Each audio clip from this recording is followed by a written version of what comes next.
We moved to Saudi Arabia when I was 15. And 3 weeks after my family moved to Saudi Arabia, we went on Hajj. And you enter the Grand Mosque of Mecca and it's this wonderful feeling of reverence. It's incredible. And then I feel a hand on my ass. I'm like, are you fucking kidding me? I must be imagining this. This cannot be happening. Oh my God. So I tried to squirm free, but this man is determined. He is on a mission and it is not pilgrimage. Seriously? He just kept his hand on my ass. He was determined. So I just burst into tears. How can I tell my parents when the Kaaba's right there that this bastard behind me is sexually assaulting me? Author and activist Mona Eltahawy kept this to herself for most of her life. But in 2013, she broke a huge taboo and told her story on Egyptian television, live.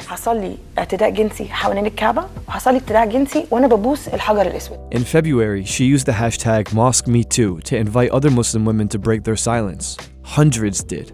I was stunned scrolling through all the anecdotes. Then others started to respond. The reprisals from both Muslims and non-Muslims dismayed me. And I began to see that for Muslim women, Me Too has unique and sometimes devastating complications. My name is Aymann Ismail. To grow up Muslim means to grow up being feared. So I'm traveling the country to find out for myself if there's really any reason to be afraid of American Muslims. Mosque Me Too, like its sister movements, is meant to start a conversation. So I'm starting at home.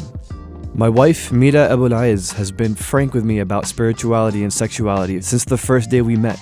She studied the intersection of both, but I still had a hard time asking her about her own experiences. It's kind of, don't really know what to start kind of situation. It's a tough topic to talk about, especially when, everything to do with that is taboo, But that only perpetuates it. Have you ever experienced sexual harassment in a religious context? For the most part, I feel pretty safe in those specific spaces. The only visceral memory I have of something like that is a man behind me pushing up on me, which I felt was a little more intentional than it should have been. And that was really gross. That, I obviously remember because it took me out of, when somebody is pushing themselves up behind you in a space where you're supposed to feel safe and spiritual and you can't think about anything else but that person behind you, right? Not only does it suck that that happens in a space where, it's not supposed to happen, but that some of the things that are being taught in our masjids or generally in religious culture perpetuate it. So do you think that sexual harassment is more of a problem within Islamic communities? Not necessarily. If it's not patriarchal Islam, then it's patriarchal society. It's inescapable. I'm glad that it's a conversation that's starting. Obviously, the downside to that is that some people can use that to talk about Muslims in general and how they're backwards. But when I hear that argument, I really don't feel like I'm being cared for. I feel like I'm just being, used. It isn't hard to see why, in this moment, it's especially hard for Muslim women to speak out. That was on my mind when I went to go meet Mona Eltahawy. Hey, Aymann. What's going on? Good to see you. So nice to meet you, finally. Ahlan, welcome. Bigots are ready to use these women's words as license to demonize Islam and Muslim men as abusive. And many Muslims, especially the men, try to silence victims in a misguided effort to protect Islam. As the face of Mosque Me Too, Mona got plenty of abuse from both sides. She likes to call it being stuck between a rock and a hard place.